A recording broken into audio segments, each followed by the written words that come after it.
David Michael White, y'all. Yeah.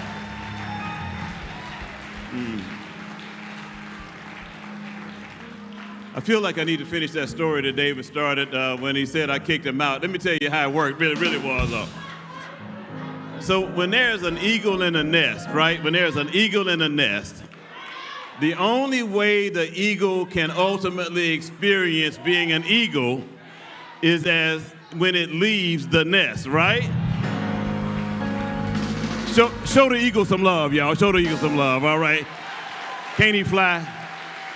Yeah. Yeah. We've been praying for David to take that next step. One New Year's Eve, we just stopped service one New Year's Eve, all right? Stopped service, came up, prayed for David. The Lord said, it's time for you to take the next step. David came back in here and settled back in again. All right, I say, no, man, we can't do that. We got to take the next step. And it's a sacrifice, because it's a sacrifice for us because we love David. Right, we love, yeah.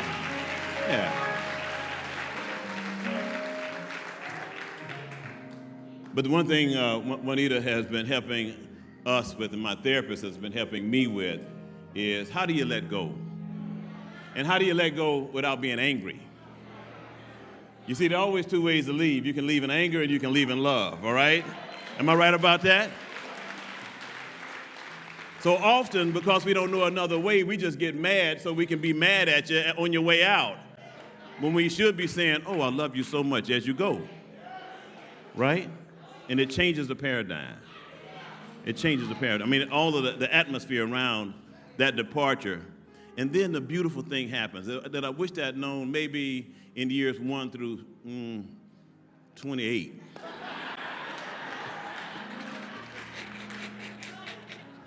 Yeah. Brian is laughing.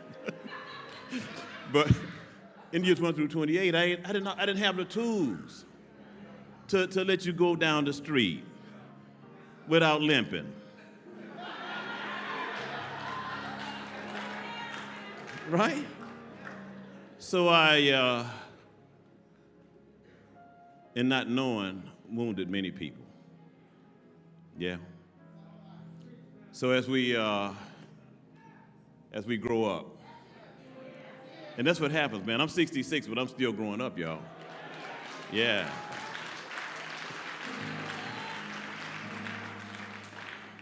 I've been in therapy for 37 years, and one day somebody asked me, hey, man, look, you think you're going to ever get it? You still throw 37 years later? What your therapist doing, man? You need a new therapist? No, I say, no, this therapist helping me. As a matter of fact, I tell people all the time,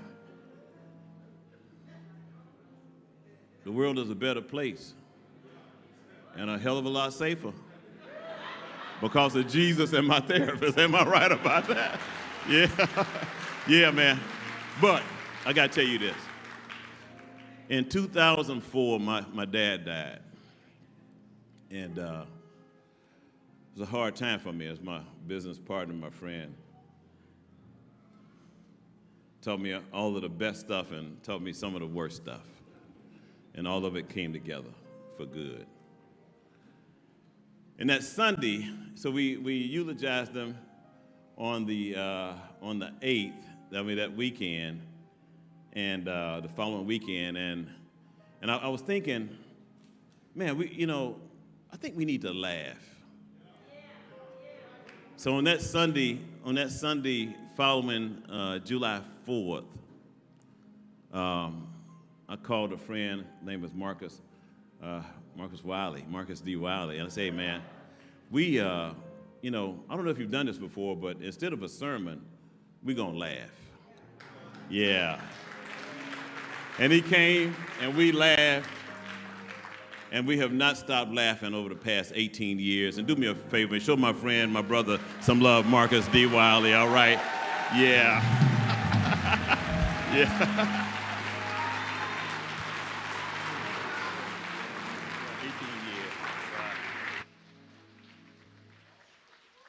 What up? What up? Yeah, y'all sit down, sit down. Oh no, cut that wobble out. We in church. I forgot where we was at. What's up, family? How y'all doing? All right, all right, all right. Listen, this is a good day. First of all, happy anniversary.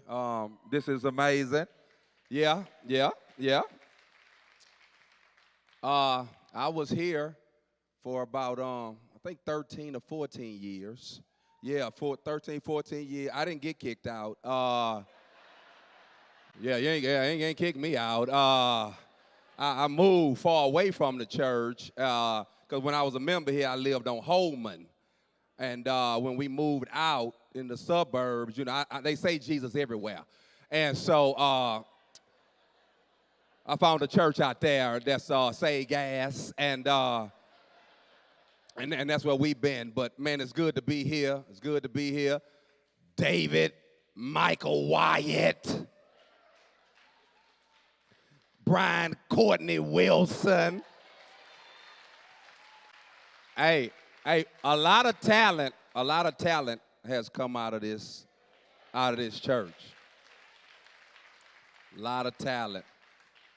And so I'm happy to be here. Now, listen, this show I'm doing, my new show, Grown, Great, Forgiven, it's an hour, 15 minutes. They told me I got 30 minutes. Good luck. I don't know how this is about to work, but let me start. Y'all, in 2005, I bought my parents a home. In 2005, it was a goal of mine, a dream of mine. I was able to do it. So thankful I was able to do it. A couple of years after that, my father passed. My mom was by herself. Then I just started spoiling my mama. You know, I'm an only child, buying her cars, all type of stuff, just trying to keep her happy. It was like she was a side piece. Yeah, it was like she was my side piece. I'm spoiling my mama.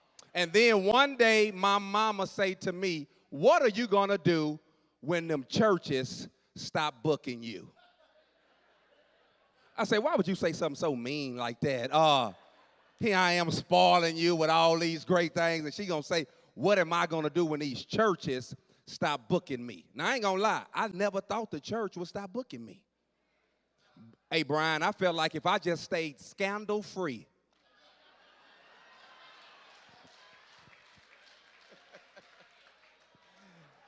I just felt like when I say I ain't got time to go into the scandal, but I felt like if I just stayed scandal-free, you know, stay out the news, I'll work till I die.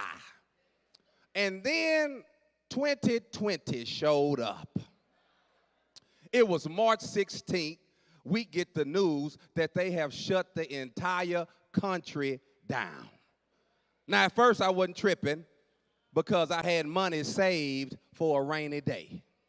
That's how my daddy taught me. He said, "Marcus, I always have some money saved for a rainy day." So when the country shut down in 2020 of March, I wasn't tripping. Folk were calling me to do virtual shows. I was turning them down. My career is beyond that.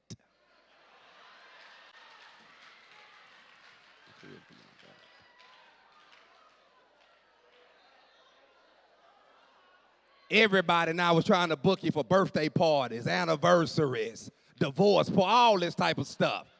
I was turning all that down. My career, I'm too big for that. That was in March of 2020.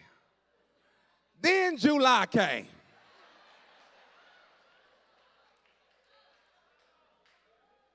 And I realized I didn't have rainy year money. I had rainy day money. Yeah, I was good for the day. But I had rainy year money. And now, you know when the Bible say, humble yourself? This what it's talking about. So I had to revisit some of these virtual people that was calling me. And I did all type of parties, divorce parties. I'm not even for that, but I needed the money. I'm doing everything. And so out the blue, one of my good friends, another Houstonian by the name of Ali Sadiq, he's doing his thing in the clubs across the country. He calls me and say, Marcus, I know the churches are closed. That's what he said. I know these little churches. Know y'all closed. He said, but the clubs are wide open.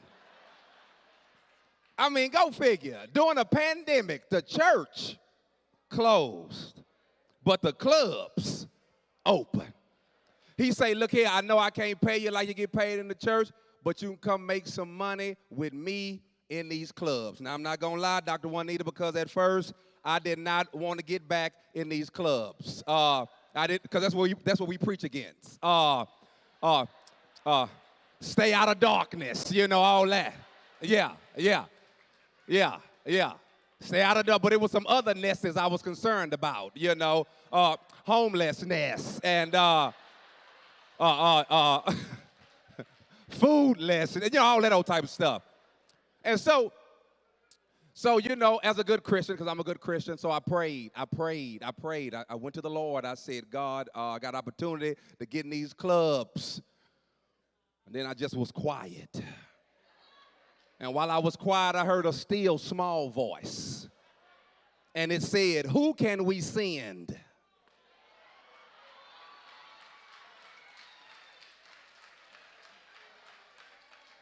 Who will go for us in these clubs? And I said, Lord, send me. I go.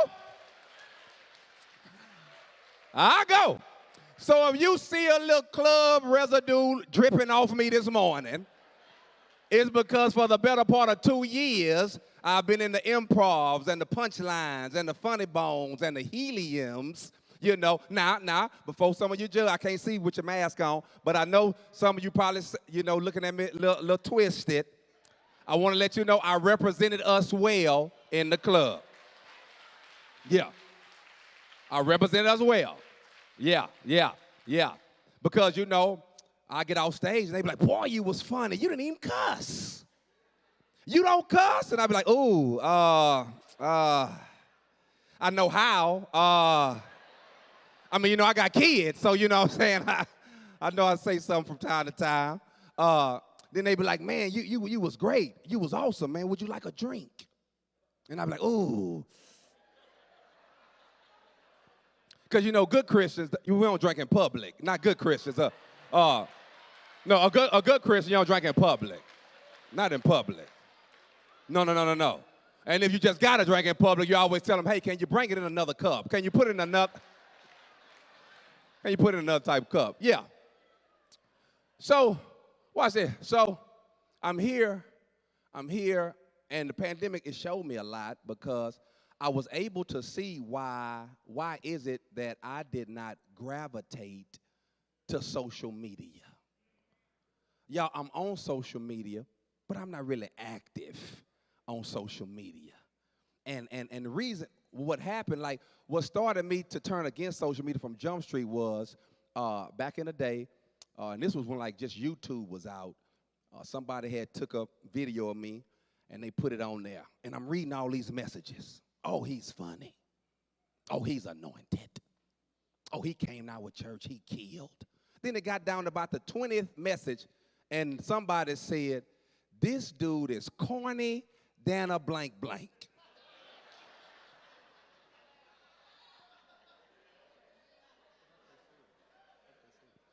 He is corny. Now, watch this. I ain't got no problem with people who do not like my brand of comedy. I promise you, I ain't tripping about none of that. But the fact that you wanted to let me know was an indication that you want that smoke. You know what I'm saying? That's what that mean. Yeah, because where I'm from, if you ain't got nothing good to say, we from the same place. So I didn't know this. You know, I didn't notice the rules were different for social media. So I'm trying to find this person. Yeah, who is this? I didn't know anything about trolling and all this. I didn't know that at the time. Trying to find. So from that point on, I turned off social media. It was some things about Facebook and Instagram and Twitter that I did not like, right? I just didn't like the fact, like, initially, just the whole thing about being a follower. I grew up in a household where if you ain't the leader, you can't go. If you can't lead, you can't go. The way I would mess up going somewhere is telling my mama everybody gonna be there. If I go tell, hey, mom, I'm going to this party tonight, you know what I'm saying? She'd be like, no, I don't think you should go. Mom, I got to go. Everybody going to be there. She'd be like, oh, no, not everybody.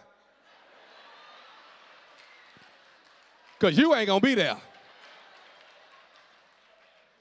My mama thought everybody being somewhere sound dangerous. Everybody doing something mean it wasn't the right thing to do. So I'm turned off with social media. But at the same time, I'm noticing people who are not what I consider, this tough saying it without the setup.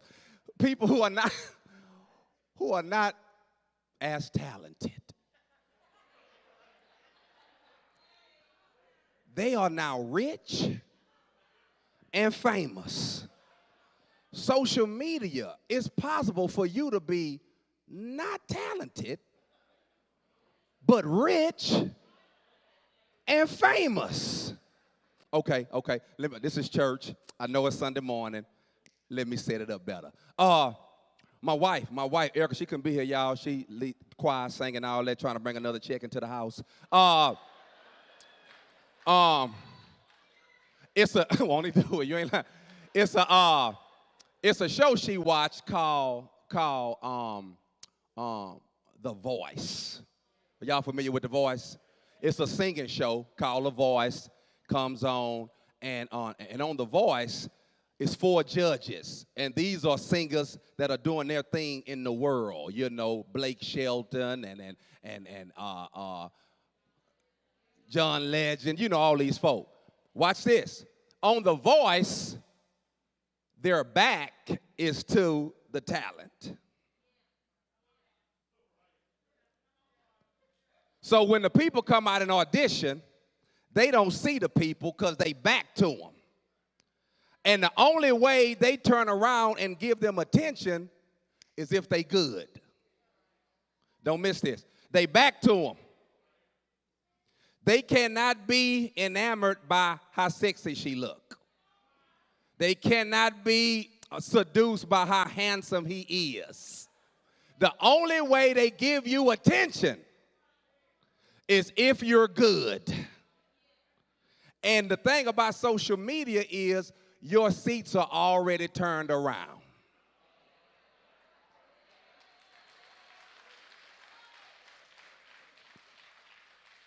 Which now is skewed because you don't know, are they good or are they consistent? I went on tour with this white comedian named John Chris. At the time, I was doing this show called Hell Now Ministries on my Instagram, right? I didn't even want to do it. My wife pushing me because she's scared we going to lose everything. So she like, you need to do something. You got to do it. You got to get on here. And I was like, I don't want it. So finally, I got on this thing. I'm doing this thing called Hell Now Ministries every Monday. I'm on there, and I'm doing it. So watch this. White guy sees it, and he hits me on Instagram and say, yo, bro, I want you to come do this Mother's Day run with me for Mother's Day weekend. 4 shows in 3 days. Told me how much he's going to pay me. I said, man, I'm going. Now, I get out there. Watch this here. It's a whole new world. It's all white. I'm talking about nobody in there black, not even a worker. It's all white. It got so bad, Dr. Rudy, when I got on stage, I said, y'all do know this is a comedy show and not an auction.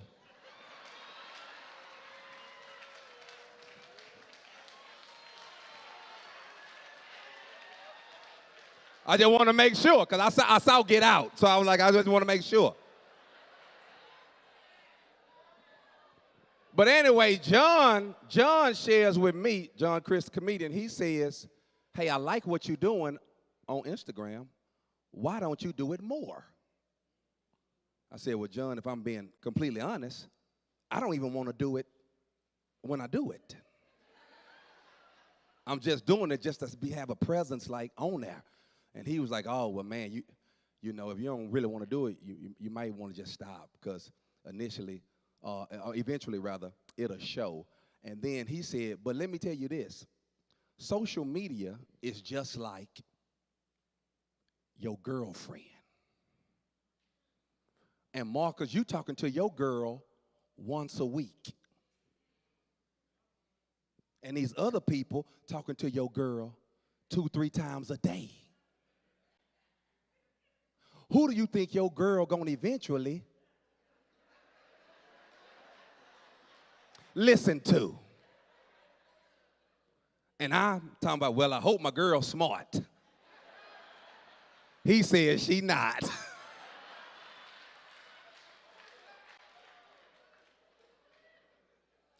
So I ain't got time to get all the way into y'all, but the social media aspect, I wasn't good at it, but I realized why I wasn't good at it, because it came when I was grown. Watch this. I'm grown. If the Lord say the same, September 28th, I'm gonna be 50 years old. I'm 50. I'm gonna be 50. Be 50. I'm grown. All my life, I wanted to be grown. In my household, they made grown the thing to be. You ask them anything, Mama, why I gotta eat at the table and you get to go eat in the room? I'm grown. The grown was the answer for everything. When I got to college, they was like, what you want to major in? I said, grown. I mean, I don't want to be a pharmacist. I don't want to be an engineer. I want to be grown. When I get to college, I'm in college, y'all, and you know, college is smoke and mirrors because it seemed like you grown. I'm living in the dorms. I'm getting up when I want to. You know, I'm moving when I'm going out. I'm leaving the dorm room at 11:30. I'm just living my life, having a great time. However, when the summertime comes, I got to come back home. When I get back home in the summertime, they still got high school rules on me. This when I realize I'm growing, but I'm not grown. My mama saying stuff like, yeah, be home at 1. At 1? Mama, I ain't leaving till 11. I'm not leaving till 11. Then if I take her car, have my car here at 12. So let me get this straight. My curfew was at 1, but your car curfew was at 12. Just very stupid. I say, Mama, why you do that? Because I'm grown. Grown is the answer, right? So I remember the day, watch this, remember the day, little chick came over and, not Erica, and I'm in college. Little chick came over and we was eating at my mama's house and we got ready to go. My mama said, yeah, go on, run her home and come on back. And I was like, oh, Mama, now I ain't coming back. Yeah, I'm staying tonight. That's how we do in college. I mean, you know, my mom was like, hey, get back at this house, yada, yada, yada. So I say, cool. I ain't even studying my mom. I go, take the girl to the house. I stay. At this time, we had pagers. My mama just paging me. 911. I know it ain't no emergency. She blowing me up. And so I get home the next morning. My mama must have slept at the front door.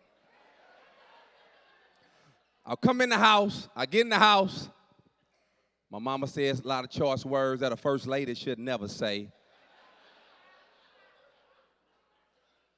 And then my dad come to me. My dad say, hey, son, let me talk to you. He say, listen, it's 2 grown people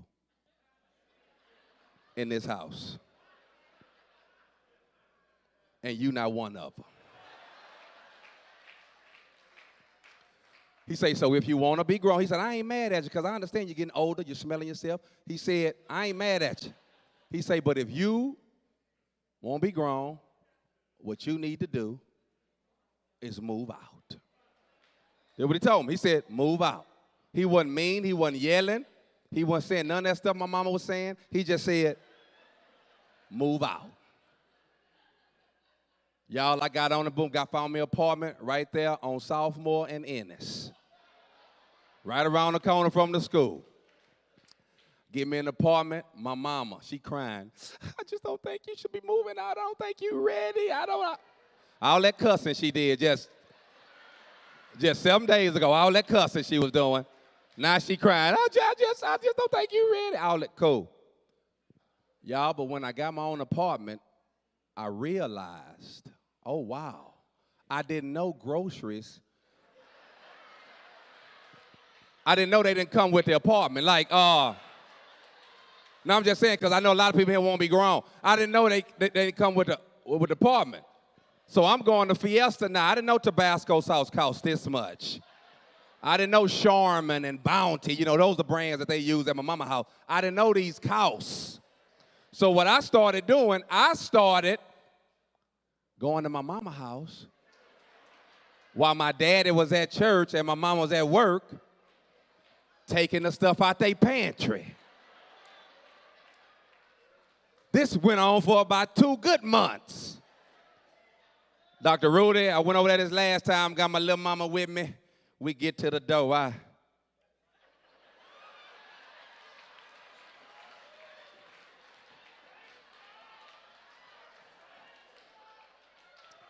And why when something closed, why we always got to?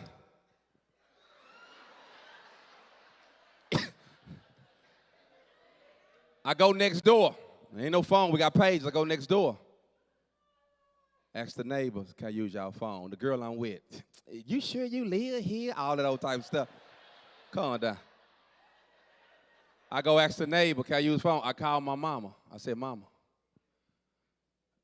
I'm trying to get in the door and it's locked. She said, yeah, we changed the locks. I said, why? She said, because you a thief.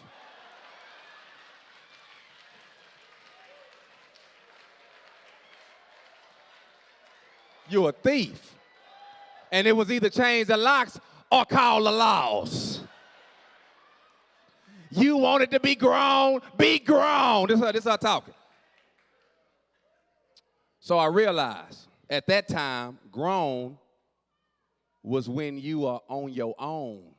Watch this. Alone.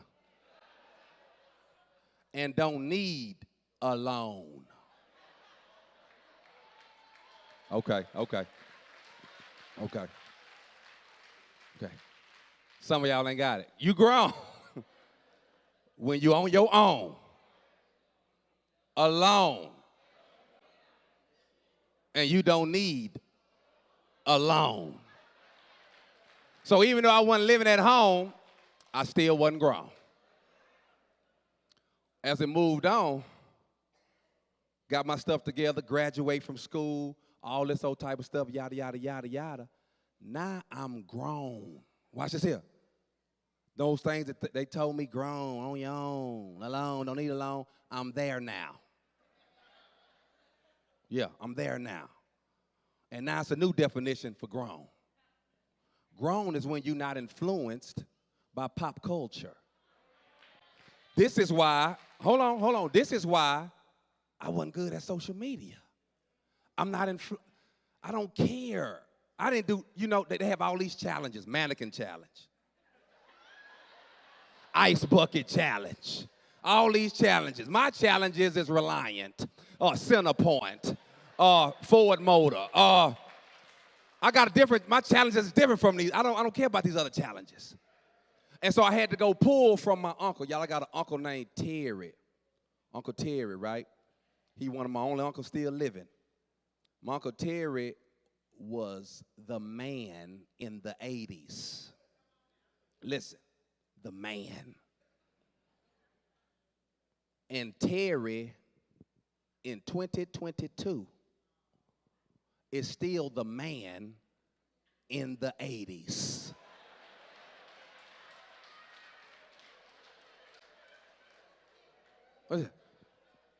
We used to look at Terry like, man, Terry, why don't you come on? Terry, it's some new cologne. It's some new cologne out. Terry still wear Obsession.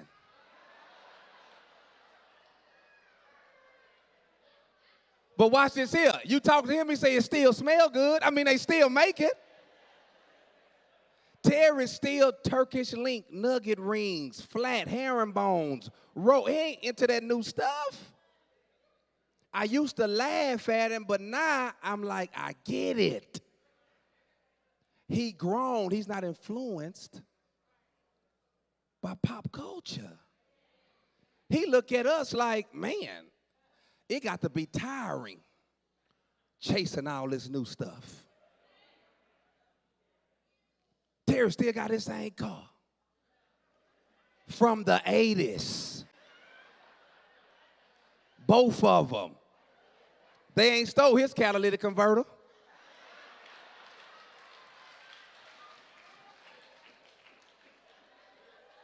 I ain't stole it. Okay, let me go. I got to move. I got to move. So I'm at home during the pandemic, and I'm realizing why I'm not on social media or why I'm not good at it, you know, all this type of stuff. I can't give it all to you. But what happens during the pandemic is I celebrate 25 years of being married. Yeah. Watch this. To the same woman. Yeah. Yeah. Now, 'cause I'm just saying, that's tough. Yeah, that's tough. Yeah, play like you want to, but that's tough. Because, you know, even in the pandemic, it was a little challenge. You know what I'm saying? We had been married a long time, but we had never seen each other this much. And so every morning you waking up like, oh, you still here. Oh, they ain't got no apartment you can go hang out at. No tree house. I mean, just nothing. Just, you going to stay here. Oh, okay. But I realized during the pandemic, I've been married longer than I've been single. So people always ask me, especially in my barbershop places I go, friends I'm around, they like, man, how have you been able to sustain? And I be wanting to write a book about it, but I notice everybody that write a book about it get divorced.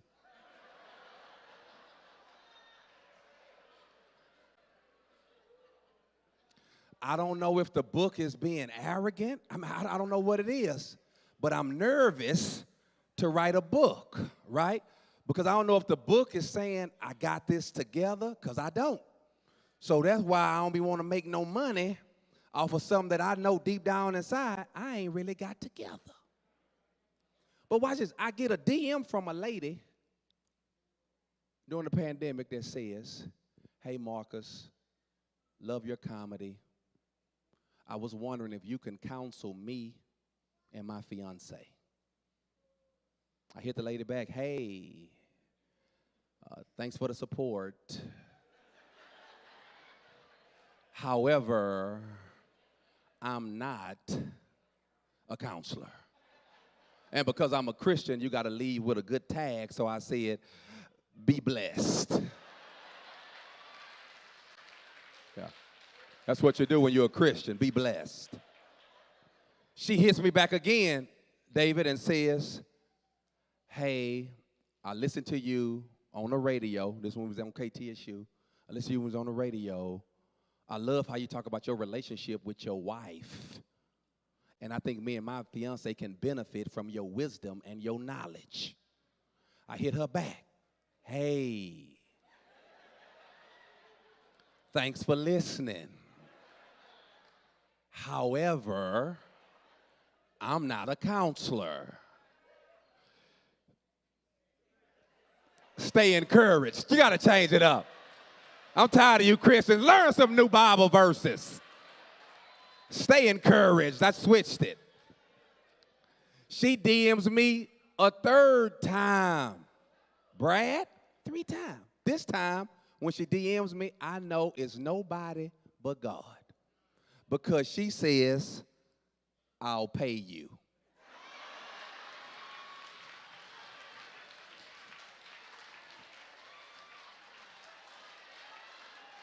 Y'all don't know when to shout.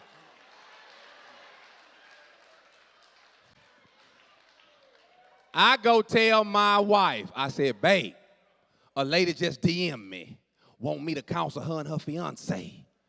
Here go my wife. You ain't no counselor. I said, get thee behind me, Satan.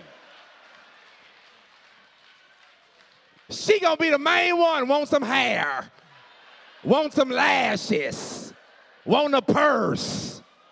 And she telling me who I'm not. I'm all God say I am.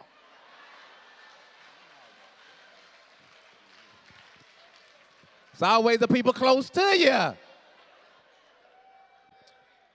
So I get her on team, right? She good. We do the Zoom. This during the pandemic. We do the Zoom with the couple. Told my wife, sit in with me. Watch your man work. We on there. Y'all, the lady get on there and the lady says, you know, thank you for taking this. We just can't seem to get on the same page. And, you know, we've been engaged now for 7 years. Same thing I said. Same thing I said. I wanted to tell her, sister, I've been in church all my life. And if I remember the numbers correctly, the number 7 is the year of completion. That's what I wanted to tell her. But she already cashed at me. I gotta extend this. She started talking about it. She starts crying. When she started crying, this when I realized, whoa, this serious. I ain't got no certificate, no degree. I ain't got nothing about this here. She crying. I look over my wife crying. I said, fix your face. I don't know why she crying. Why when one woman start crying, it's like a chain reaction. Women just start crying. I said, man, get yourself together now. These folk done paid us.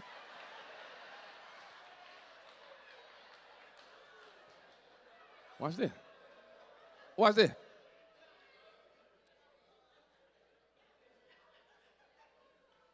The lady go on.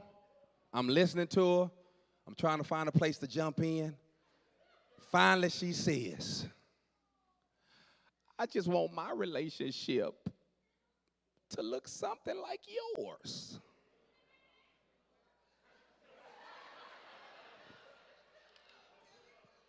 I said, what? She said, I just want it to look something like yours.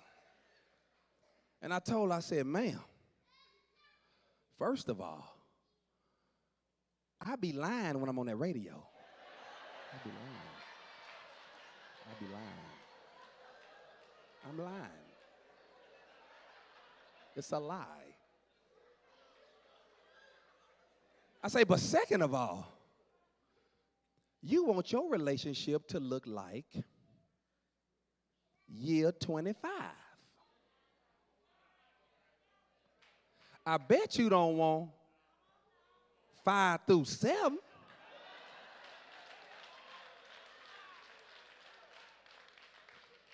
You surely don't want 9 through 11. 15 through 17. What? No, listen, I'm just telling. And I told her, I said, hey, stop looking at other people. Because I told her, I said, if you ever get married, your marriage has its own fingerprints. They got their own. Stop looking at other people's relationship, because stuff ain't as advertised. Y'all got to stop clapping. I'm trying to end. Stuff ain't as advertised. I say, I see the Taco Bell commercials. That food look good advertised. I dare you to go eat it after church.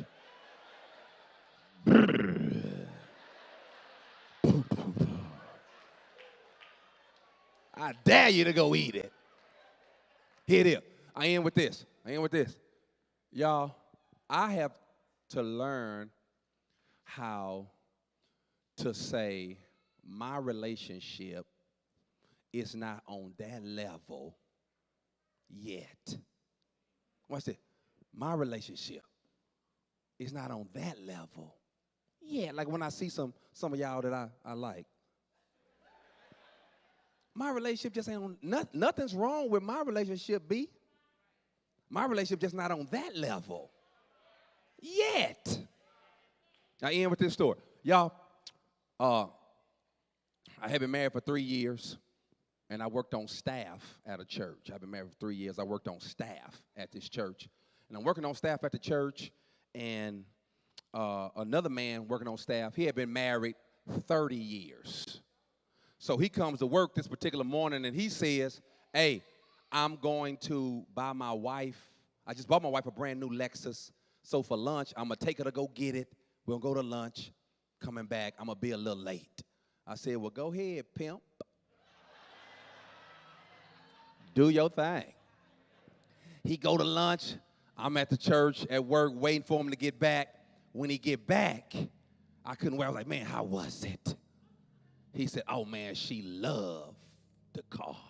She was just so happy. She was so excited, just all on me, hugging me. While he telling me the story, the phone ring. When he answers the phone, this is all you hear. I wrecked the car. He said, what? She said, I wrecked the car. He said, are you all right? She said, I don't know what happened. I didn't see the other car. He said, hey, are you all right? She said, the car might be totaled. I don't know what happened. He said, hey, are you all right? He said, I just don't know. He said, hey, I don't care nothing about that car. Are you all right?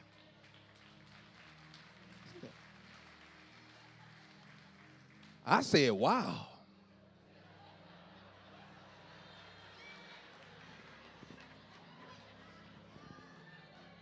My relationship is not on that level yet. Because had I bought my wife a car in year 3, and she did the day I got it, I wouldn't ask her, is she all right? I know she called. I'm going to tell her, put the car on the phone. Let me talk to the car. Hey, happy anniversary. That's my time.